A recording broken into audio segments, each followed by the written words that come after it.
그 후에 내가 내 영을 만민에게 부어주리니 너희 자녀들이 장래일을 말할 것이며 너희 늙은이는 꿈을 꾸며 너희 젊은이는 이상을 볼 것이며 그때 내가 또 내 영을 남종과 여종에게 부어줄 것이며 내가 이적을 하늘과 땅에 베풀리니 곧 피와 불과 연기 기둥이라. 여호와의 크고 두려운 날이 이르기 전에 해가 어두워지고 달이 핏빛같이 변하려니와 누구든지 여호와의 이름을 부르는 자는 구원을 얻으리니 이는 나 여호와의 말대로 시온 산과 예루살렘과 피할 자가 있을 것이미요 남은 자 중에 나 여호와의 부름을 받을 자가 있을 것임이니라. 아멘. 오순절 날이 이미 이름에 그들이 다 같이 한 곳에 모였더니 호련히 하늘로부터 급하고 강한 바람 같은 소리가 있어 그들의 앉은 온 집에 가득하며 마치 불의 혀같이 갈라지는 것들이 그들에게 보여 각 사람의 위에 하나씩 임하여 있더니 그들이 다 성령의 충만함을 받고 성령이 말하게 하심을 따라 다른 언어들로 말하기를 시작하니라. 그때 경건한 유대인들이 천하 각국으로부터 와서 예루살렘에 머물러 있더니 이 소리가 나매 큰 무리가 모여 각각 자기의 방언으로 제자들이 말하는 것을 듣고 소동하여 다 놀라 신기하여 여겨 이르되 보라 이 말하는 사람들이 다 갈릴리 사람이 아니냐. 우리가 각 사람이 난 곳 방언으로 듣게 되는 것이 어찌 됨이냐. 우리는 바데인과 메데인과 엘람인과 또 메소보다미아 유대와 갑바도기아 본도와 아시아 부르기아와 밤빌라 애국과 및 구레네 가까운 라비아 여러 지방 사는 사람들과 로마로부터 온 나그네 곧 유대인과 유대교에 들어온 사람들과 그레데인과 아라비아인들과 우리가 다 우리의 각 언어로 하나님의 큰 일을 말함을 듣는도다 하고 다 놀라며 당황하여 서로 이르되 이 어찌된 일이 아니냐 하며 또 어떤 이들은 조롱하여 이르되 그들이 새 술에 취하였다 하더라. 아멘. 하나님께서 우리에게 주신 말씀입니다. 네, 오늘은 요엘서 2장의 말씀과 사도행전 2장의 말씀을 통해서 성령이 하게 하심이라는 제목으로 말씀의 은혜를 나누겠습니다. 오늘은 성령 강림 주일입니다. 교회력은 대강절을 시작으로 성탄절, 주현절, 그리고 사순절, 부활절을 지나 성령 강림절을 맞이하게 됩니다. 교회 절기 가운데 이 성령 강림절이 가장 깁니다. 올해는 약 25주에 걸쳐서 우리가 성령 강림 절기를 지키게 됩니다. 이 절기 가운데는 우리에게 오신 성령님, 우리 안에 내주하시는 성령님의 음성에 귀 기울이고 또 그 성령님의 가르쳐 주심과 인도하심과 힘 주심을 힘입어 일상의 삶 속에 그리스도인으로서 그리고 성도로서 합당한 삶을 결단하고 살아가는 절기입니다. 오늘 우리가 이 예배를 통해 다시 한번 성령의 충만한 은혜를 받고 이제 우리의 삶의 자리에서 그 누구보다도 성령의 능력으로 주님의 증인으로서 살아갈 수 있는 저와 여러분 될 수 있기를 축복합니다. 오늘 사도행전 2장에서는 그 성령 강림의 역사의 현장을 증언하고 있습니다. 자, 2장 1절에 보니까 때는 오순절이었다라고 기록을 하고 있어요. 이 오순절은 구약의 77절의 다른 이름입니다. 또 구약에서는 이때를 초실절이라는 이름으로도 사용하지요. 자, 그러니까 이 오순절은 구약의 절기에 따라 사람들이 모여 있을 때였어요. 자, 77절, 초실절, 오순절 이때는 첫 열매를 수확하고 하나님께 감사하던 절기였습니다. 이스라엘 민족의 첫 수확은 밀 수확을 하고 하나님께 예배하던 절기였어요. 이건 하나님의 명령이었습니다. 근데 공교롭게도 이때 성령의 임재, 성령의 임함의 사건이 일어났다는 것이죠. 여러분, 이것은 우연히 이렇게 된 것이 아니에요. 하나님의 철저한 계획과 섭리였습니다. 여러분, 예수님이 언제 돌아가셨죠? 구약의 절기에 따르면 6월절 전날 예수님께서 십자가에 달려 죽으셨어요. 여러분, 6월절은 어떤 절기입니까? 이스라엘 민족이 출애굽을 기념하는 절기였어요. 여러분, 이스라엘 민족이 출애굽하기 위해서 어떤 일을 했습니까? 400년의 종살이를 끝내고 이제 애굽을 탈출해요. 그런데 그들에게 내려진 명령이 무엇입니까? 이제 이 밤에 애굽에 있는 모든 장자들의 죽음이 있을 텐데 양을 잡아 그 피를 문설주에 발라놓으면 내가 그 피를 보고 내 백성인 줄 알고 그 집을 넘어가리라. 패스오버. 이게 바로 유월이에요. 그래서 유월절이에요. 그 사건으로 이스라엘 백성들은 이제 애굽을 벗어나 하나님이 약속해 주신 가나안 땅을 향해 나아가게 된 것이지요. 그때 예수님이 죽으셨어요. 예수님은 우리에게 이제 죄와 죽음과 세상을 넘어 하나님의 나라로 가게 하는 출애굽, 그것을 위해서 피를 흘리시고 죽으신 것이지요. 이스라엘 백성들에게는 문설주에 바르기 위해서 어린 양의 피가 필요했지만 저와 여러분에게는 하나님의 나라를 향해 가기 위해서는 예수 그리스도의 피가 필요했던 거예요. 오늘 저와 여러분은 그 피로 구원받게 된 것이지요. 자, 그리고 예수님께서 부활하시고 승천하셨습니다. 그리고 이 땅에 40일간 머무르시고 이제 승천하셨죠. 그런 다음 열흘쯤 지난 다음에 이스라엘의 절기로는 오순절 77절이 되었어요. 여러분, 77절은 첫 수확을 거두는 절기잖아요. 이때 성령님이 오셨습니다. 성령님이 이때 오신 이유는 무엇입니까? 바로 예수 그리스도의 피로 구원받은 자들을 얻기 위하여 오신 거예요. 여러분, 바울 사도는 그래서 성도를 가리켜 뭐라고 얘기했습니까?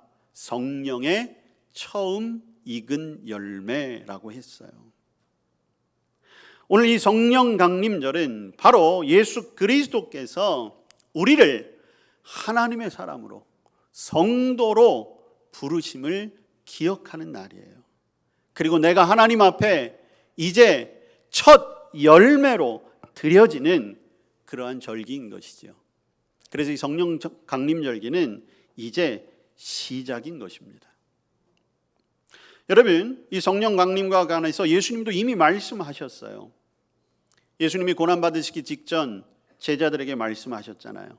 나는 이제 너희들을 떠날 거야. 그러나 걱정하지 마. 또 다른 보혜사가 오게 될 것이야. 제자들은 그때 그게 무슨 말인지 몰랐죠. 그런데 오늘 이 성령 강림의 사건을 통해서 예수님이 말씀하신 그분이 누구신지를 알게 된 것입니다. 그러면서 예수님이 승천하시면 뭐라고 말씀하셨어요? 내가 다시 올 텐데 모여 기도하라. 그래서 예수님의 제자들과 예수님을 따르던 사람들이 다른 곳에 가지 않고 예수님이 승천하신 이후에 다 마가의 다락방에 모여서 지금 열흘째 기도하고 있었던 거예요. 그들은 주님 오시기만을 기대했어요. 예수님의 말씀대로 기도하며 주님 오시기를 기다렸던 것이죠. 그리고 예수님은 약속대로 이제 보혜사 성령을 그들에게 보내주신 것입니다. 여러분, 이 성령 충만함의 역사는 엄청난 영향력을 가지고 왔어요. 여러분, 성령 강림의 역사는 이때가 처음이지만 마지막은 아니에요. 여러분, 사도행전을 읽어보십시오. 그 다음에 또 어떤 일이 있었습니까? 여러분, 당시에 마가의 다락방에 모였던 사람들은 주로 유대인들이었어요. 그런데 얼마 지나지 않아서 여러분, 고넬료 이름 기억나시죠? 이방인의 집에서 여러분, 그곳에도 동일한 성령 강림의 역사가 일어났습니다. 예루살렘과 유대와 사마리아와 땅끝까지 이르러 복음의 시작이 이제 열려지게 된 거예요.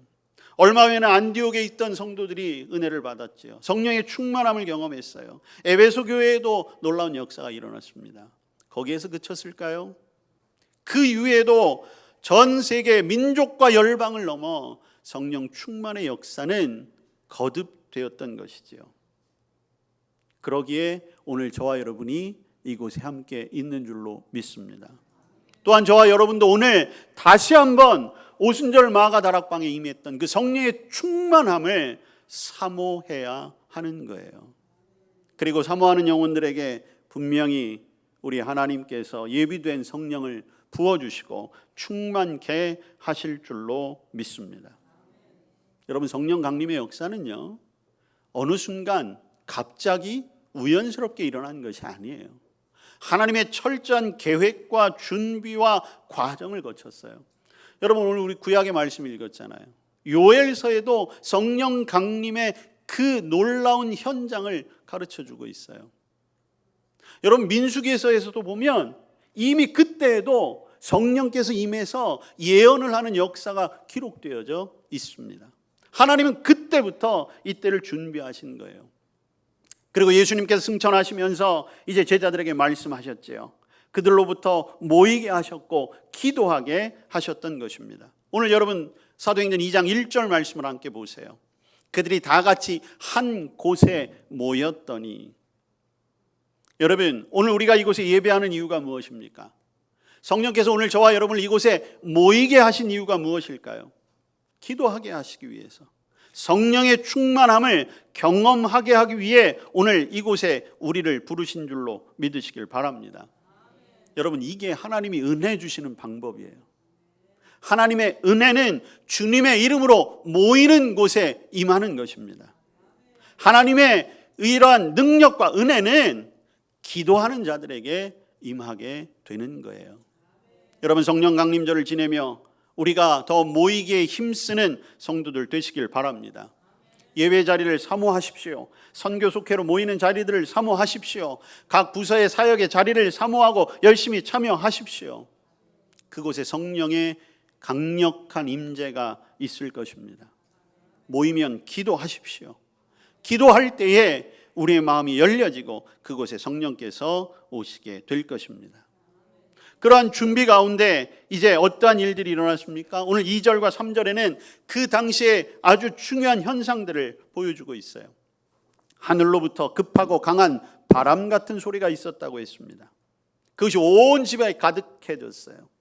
또 3절에 보니까 불의 혀처럼 갈라지는 것들이 각 사람 위에 하나씩 임하였다는 거예요.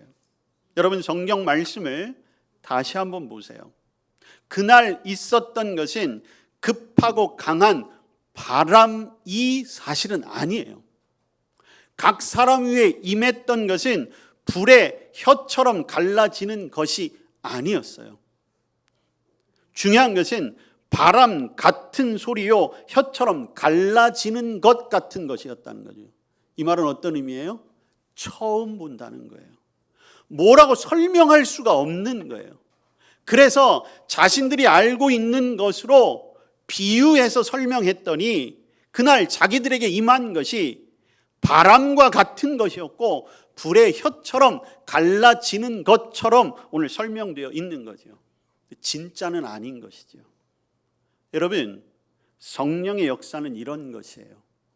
우리의 경험, 우리의 생각, 우리의 지식, 그것을 뛰어넘는 것입니다. 오늘날 자칫 우리는 성령의 충만함과 성령의 역사를 내가 아는 것, 내가 경험한 것, 내가 들은 것, 남들이 하는 것, 여기에서만 찾으려고 해요. 어느 순간 그것은 우리가 하나님의 능력을 제한하는 것이 되고 말았습니다. 여러분, 성령의 역사는 그런 것이 아니에요.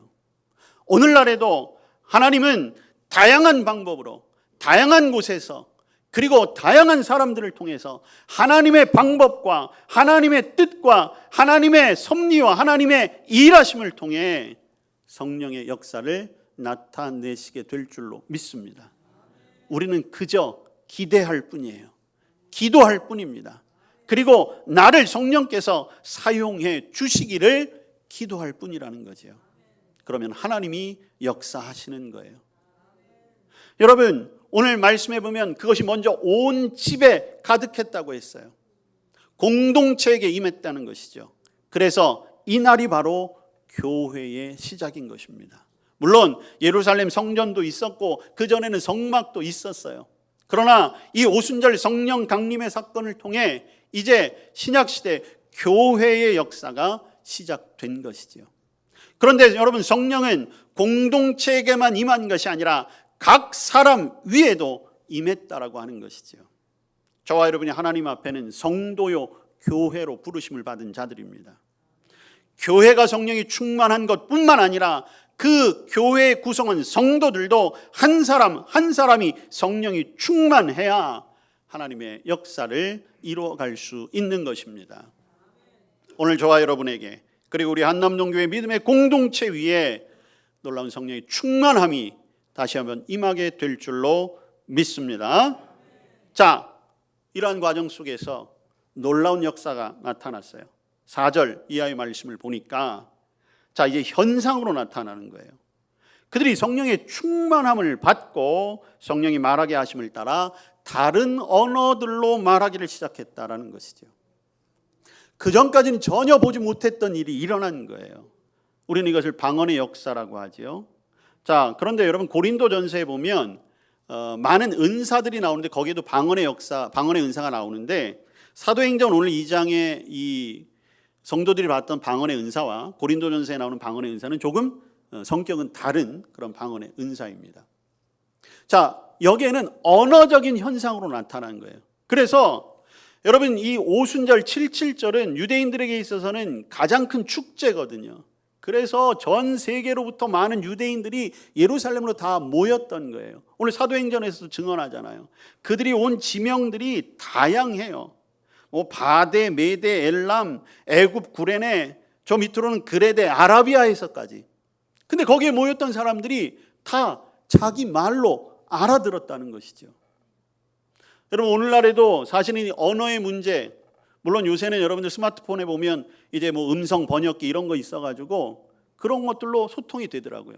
아마 빠르면 10년 이내에 이제 통역사 없이 모든 게 다 가능한 시대가 될 것 같아요. 뭐 인공지능 뭐 이런 것들을 통해서 뭐 그런 기기들이 나올 것 같아요. 그렇지만 여러분 이때를 생각을 해보세요. 분명히 저기에서 누군가 이야기를 하는데 분명히 외국 사람인데 나의 언어로 들릴 수 있다? 얼마나 신비한 일입니까? 그래서 오늘날에도 어떤 분들은 성령 충만하면 먼저 방언의 은사를 받아야 돼. 거기서부터 시작되는 거야. 이러시는 분들이 있어요. 그런데 여러분 오늘 우리가 본문 속에서 정말 성령 충만의 결과가 방언인가라고 하는 거예요. 물론 신비한 현상이긴 맞죠. 그런데 오늘 우리가 주목해야 할 것은 방언이 아니에요. 다른 언어로 말했다는 게 아니에요. 여러분 4절 말씀을 다시 한번 보세요. 그들이 분명 다른 언어로 얘기하지만 그 전에 뭐라고 얘기합니까? 성령이 말하게 하심을 따라요. 여러분 성령 충만의 결과 나타나는 것은 말이 달라지는데 방언으로 다른 나라 말을 하는 게 신기한 게 아니에요. 내가 말을 하는데 내 말이 아니라 성령이 말하게 하심을 따라 이야기한다는 거예요. 여러분 이게 성령 충만의 변화입니다. 거기에 능력이 있는 거예요. 그래서 어떻게 됐어요? 여러분 11절 말씀을 보세요. 그레데인과 아라비아인들, 외국 사람들이에요. 자기 말로 들려지는 거예요. 처음엔 그것이 신기했을지 몰라요. 근데 그 다음에 뭐라고 기록되어 있습니까? 우리의 언어로 하나님의 큰 일을 말함을 듣는도다. 하나님의 역사가 얼마나 크고 위대한가를 깨닫게 되었다라고 하는 것이죠. 여러분 이 일의 결과는 어떻게 나타납니까? 오늘 우리가 본문을 읽지 않았지만 14절 이후에 보면 베드로의 첫 번째 오순절 설교가 나와요. 그 설교의 결과 어떤 일이 일어납니까? 3,000명이 회개하고 성도가 됐어요. 방언으로 얘기했기 때문에 어떤 신비한 능력을 보여줬기 때문에 아니에요. 성령이 말하게 하심에 따라 이야기했기 때문이에요. 하나님의 큰 일을 증언했기 때문에 이런 역사를 성령께서 이루신 것이죠. 오늘 저와 여러분에게도 이런 놀라운 은혜와 은사와 능력이 임하게 되시기를 바랍니다. 우리가 바라는 성령의 충만함으로 마음이 평안해지고 방언의 은사를 받고 신유의 능력을 받고 병고침을 받고 이 세상에서 모든 고난을 이겨내고 그래서 날마다 승리하는 삶, 형통하는 삶, 그게 아니에요. 성령 충만한 삶은 성령이 말하게 하심을 따라 그 말을 하고 그 말을 선포하고 그 말대로 순종하며 살아가는 것입니다. 왜 그렇습니까? 예수님께서 성령에 관해 말씀해 주실 때 요한복음 14장에서 가장 먼저 하셨던 말씀이 성령은 진리의 영이라고 말씀하셨어요. 진리는 무엇입니까? 하나밖에 없어요. 오직 예수 그리스도. 그분이 우리의 생명인 거예요. 그분이 우리의 삶의 목적이 되어야 하는 것입니다. 오늘 성령 충만, 예수님의 말씀대로 그들은 모여 기도하다가 성령의 충만함을 받았어요. 오늘 우리가 이곳에서 예배하며 기도하는 동안 성령께서 우리 가운데 오실 것입니다. 성령께서 우리에게도 말하게 하실 것이고 그 진리를 알게 하실 거예요. 그리고 오늘 우리에게 더욱더 필요한 것이 무엇입니까? 성령께서 우리 안에 내주하심으로 말미암아 우리가 날마다 하나님 앞에 우리의 죄를 깨닫고 그 죄를 회개하고 다시는 죄의 자리에 있지 아니하고 그래서 더욱더 긴밀하게 하나님과 동행하며 이 땅 가운데 내 삶의 모습을 통해 하나님의 나라를 증언하고 주님을 선포하는 것, 그러한 삶으로 달라지게 할 줄로 믿습니다. 성령의 교통하심, 그 은혜 가운데 머무는 저와 여러분 될 수 있기를 간절히 기원합니다. 오늘은 또한 우리 감리교회의 생일입니다. 성령 강림절이 교회의 생일이라면 오늘은 우리 감리교회의 생일이라고 할 수 있어요. 1738년 5월 24일 웨슬리 목사님의 회심 이후에 우리 감리교가 시작되었습니다. 사실 웨슬리는 감리교라고 하는 종파를 시작하신 분이 아니에요. 이분은 원래 1703년 6월 영국 국교회 사제였던 아버지 사무엘 웨슬리, 그리고 자녀들을 믿음으로 양육했던 수산나 어머니 사이에서 태어났습니다. 웨슬리는 굉장히 지혜롭고 똑똑한 사람이었어요. 16살에 옥스퍼드에 입학하게 됩니다. 그리고 그 옥스퍼드에서 공부를 다 마치고 그리고 아버지와 같이 영국 성공의 사제가 되기로 서원을 해요. 그런 다음에 그는 다시 옥스퍼드로 돌아가서 학생들을 가르치게 됩니다. 그리고 그곳에서 그 유명한 신성클럽, 홀리클럽이라는 걸 만들어요. 그래서 이제 학생들과 더불어 말씀을 묵상하고 기도하고 예배하고 그리고 어려운 이웃들을 돕는 일을 하게 됩니다. 여러분, 이 홀리클럽이 우리 감리교회 속회의 원형이에요. 그리고 그때 당시에 이 홀리클럽에 참여하는 사람들을 보고 옥스퍼드에 다니는 학생들이 아유, 저런 규칙쟁이들 같으니라고, 아주 고리타분한 아이들이야, 이렇게 약간은 놀리듯이 불렀던 이름이 바로 메소디스트라고 하는 건데, 그것이 바로 오늘날 우리 감리교회의 이름이 된 거예요. 그리고 우리 감리교회를 메소디스트 처치라고 이렇게 이야기하는 거죠. 그런데 웨슬리에게는 늘 고민이 있었어요. 홀리클럽을 만들고 그리고 철저하게 종교 생활을 했지만 마음에 갈급함이 있는 거예요. 영혼의 갈급함을 떨쳐낼 수가 없었습니다. 그래서 그가 결심한 것이 31살이 되던 해에 선교사로 자원을 해요. 그래서 그때 당시 영국의 식민지였던 미국의 조지아로 이제 선교사로 파송을 받게 됩니다. 근데 결과적으로는 실패해요. 아주 처참한 실패를 합니다. 그의 기록에 따르면 2년 반 동안 사역을 했는데 단 한 명도 결신시키지 못했던 거예요. 나름대로 열심을 가지고 갔는데 엄청난 실패를 맛보고 다시 영국으로 돌아오게 되죠. 그런데 이 웨슬리가 선교사로 가고 오는 과정 속에서 웨슬리의 인생을 변화시키는 만남이 있고, 거기에 웨슬리에게 웨슬리가 던졌던 질문과 받았던 질문이 있어요. 그게 결국에는 1738년 웨슬리가 회심하게 되는 시작이 되는 것입니다. 1735년에 배를 타고 조지아로 가던 길에 엄청난 풍랑을 만나게 됩니다. 웨슬리는 생명의 위협을 느꼈어요. 그러면서 두려움과 공포에 휩싸이게 됩니다. 두려움과 공포에 휩싸이면서 하나님을 향한 믿음까지도 흔들리게 되는 거예요. 근데 그때에 배 한 구석에 어떤 무리들이 있었는데 너무나 평안하게 예배하고 찬송을 부르고 있는 거였어요. 그 사람들을 찾아가서 물었습니다. 당신들은 누구입니까?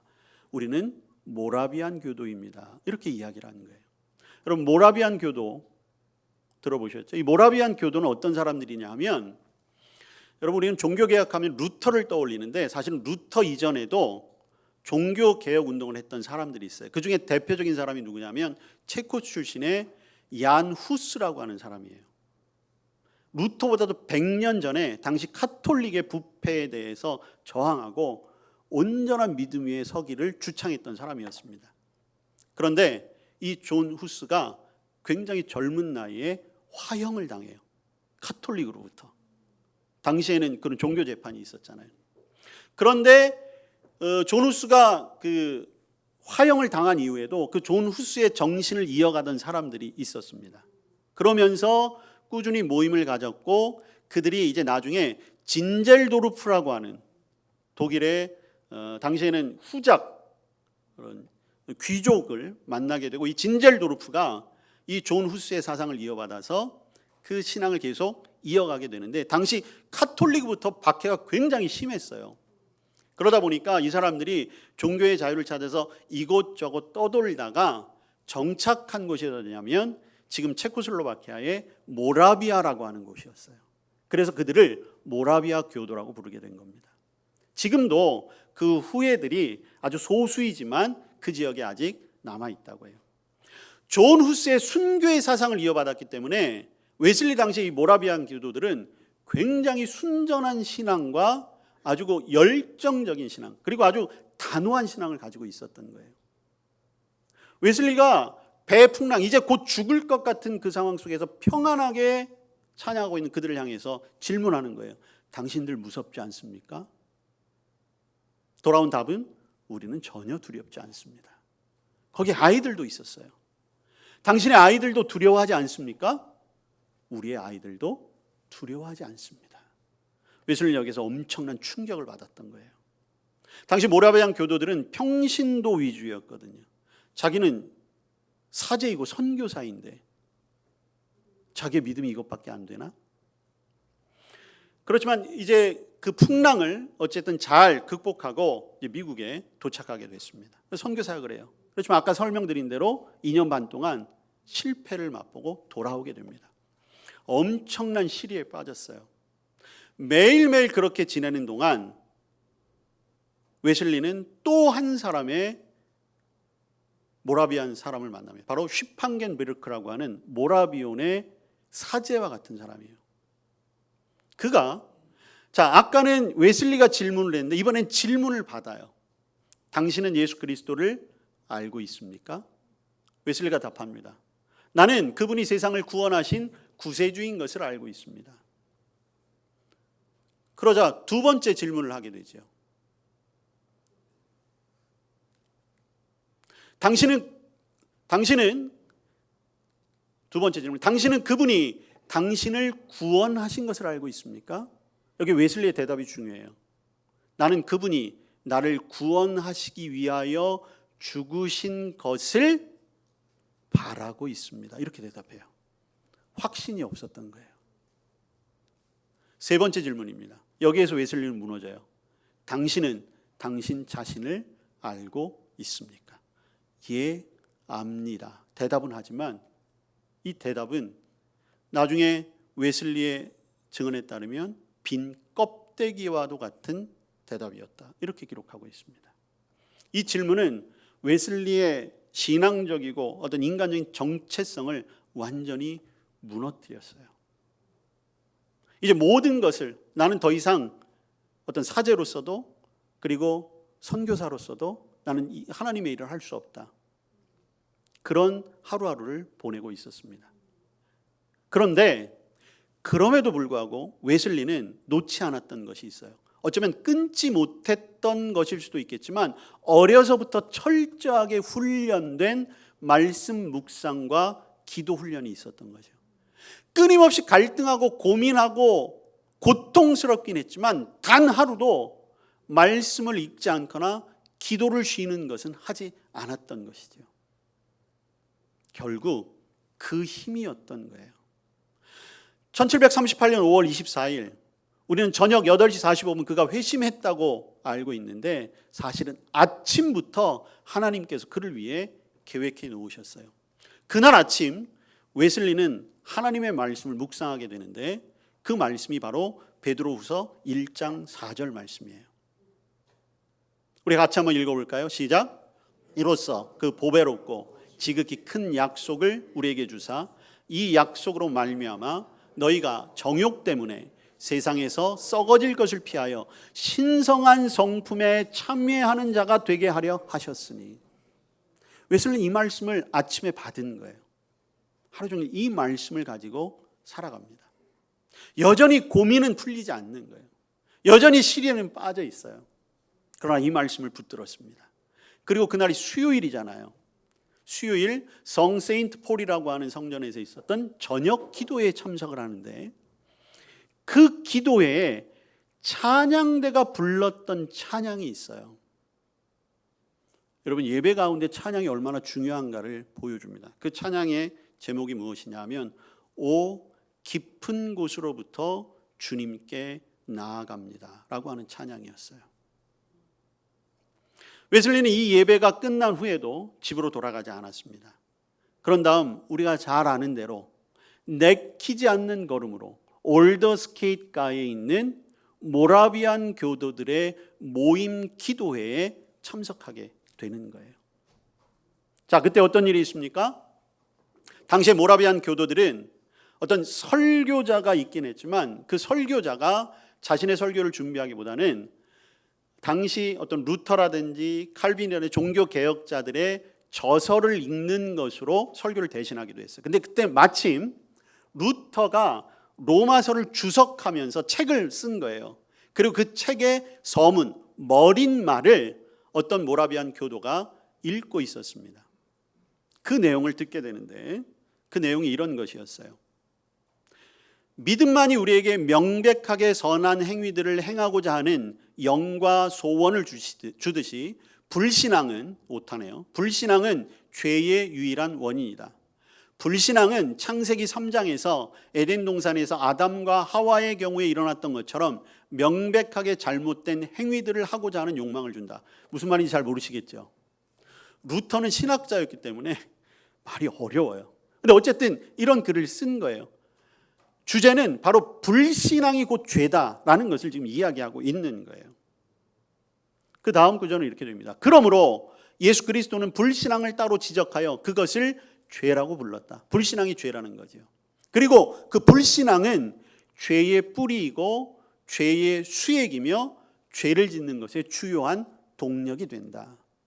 그러면서 그 마지막에 이런 문장이 있어요. 그러나 믿음은 우리를 변화시켜 하나님의 자녀로 새롭게 태어나게 하는 하나님의 역사이다. 이 말씀이 웨슬레의 마음에 콱 와서 박힌 거예요. 그러면서 아침에 들렸던 베드로후서의 말씀, 새로운 성품에 참여하게 하신다라고 하는 것.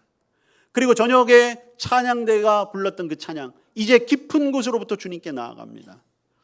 그리고 이 루터의 로마서 서문, 믿음만이 하나님을 새롭게 한다 라고 하는 이것에서 마음이 뜨거워지고 이상해짐을 느끼며 아까 슈팡겐베르크로 불렀던 그 질문 3가지 답하지 못했던 것에 대한 확신을 얻게 되는 거예요. 그날 웨슬리는 이렇게 일기를 썼습니다. 저녁에 나는 별로 내키지 않는 걸음으로 올더스케이트 거리에 있는 한 신도에 참석하였는데 거기에서 한 사람이 루터의 로마서 서문을 읽고 있었다. 8시 45분경에 그 사람이 그리스도 안에 있는 믿음을 통해 하나님께서 마음의 변화를 일으키시는 일을 설명하고 있었다. 그때 나는 내 마음이 이상하게 따뜻해지는 것을 느꼈다. 여러분, 성령 강림의 역사는 바람과 같은 불의 혀처럼 갈라지는, 여러분 웨슬리도 무언가 설명하고 싶은데 정확하게 설명할 수 없으니까 따뜻하게 느껴지는 것 같은, 하나님이 하시는 일이기 때문에 인간의 언어는 설명이 안 되는 거예요. 그러나 분명히 변화를 느끼게 되는 거죠. 그리고 따뜻해지는 것만을 느낀 게 아니에요. 중요한 건 그 다음이에요. 나는 내가 그리스도를 믿고 있음을, 구원을 위해서는 오직 그리스도만 믿어야 함을 느꼈다. 그리고 주님께서 내 모든 죄를 거두어 가셨을 뿐만 아니라 내 자신까지도 거두어 주셨음을, 그리고 죄와 죽음의 법에서 구원하셨다는 확신을 얻었다.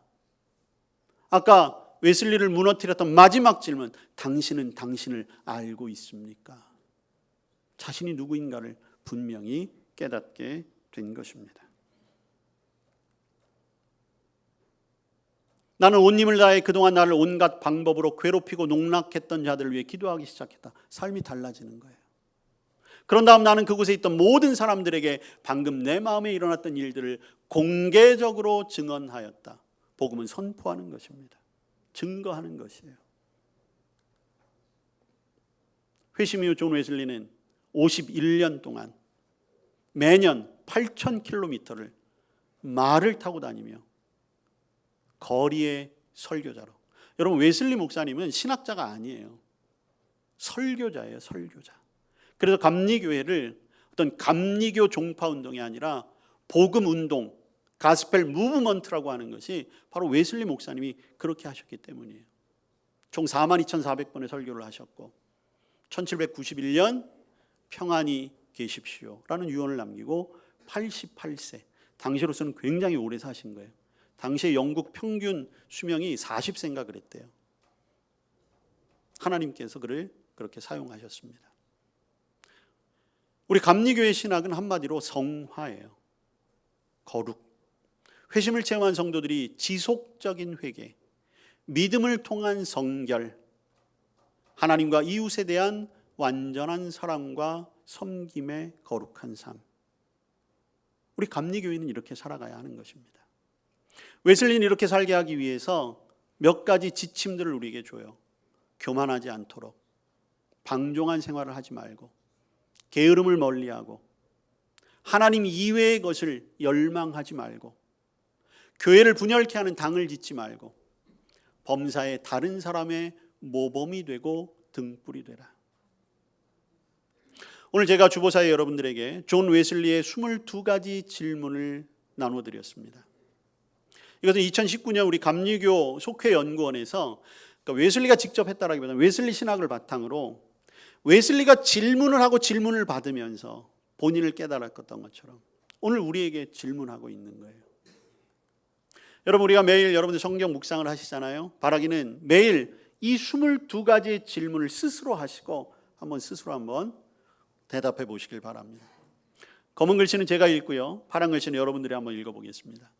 당신은 의식적이든 무의식적으로든 당신 자신보다 더 낫게 보이려고 한 적은 없습니까? 즉 당신은 위선자와 같은 행동을 하지 않습니까?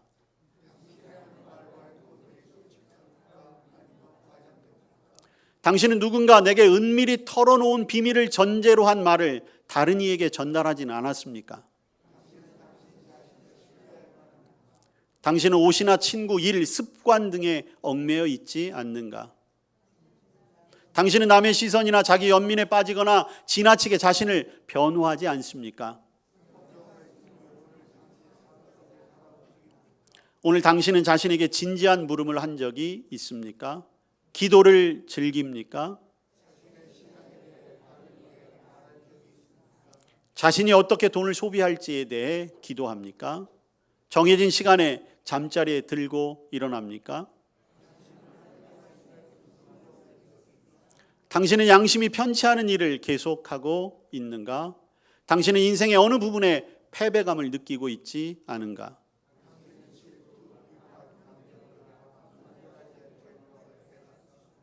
당신은 남은 시간이 생길 때 어떻게 보내는가? 당신은 잘난 척할 때가 있습니까?